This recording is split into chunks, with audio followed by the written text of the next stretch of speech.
This is Wade, and he's the star of probably one of the most famous bits of animation in Canadian history, the Log Driver's Waltz.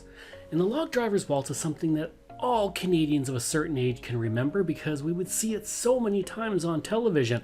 But where did it come from? The song actually comes from Wade Hemsworth, who was a folk singer-songwriter, and it was on his 1956 album, Folk Songs of the Canadian North. He had spent years working in logging camps, so he knew about log drivers and everything associated with that very well. But it wasn't until the late 1970s when the Canadian government decided they wanted to start creating little vignettes that could be used to foster national pride and identity.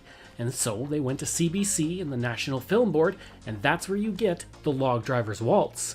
It was turned into an animation by the National Film Board, and it was sung by Kate and Anna McGarrigle, who would go on to have a stellar career as singers and songwriters and one of our most accomplished singing duos.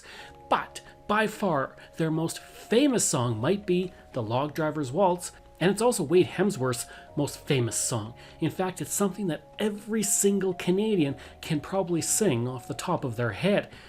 And if you're wondering where I got this guy, I was able to get him through retrokid.ca. They sell out very fast, obviously, so be sure to find one and grab it immediately because, well, the Log Driver is a pretty cool thing, and I really love Wade.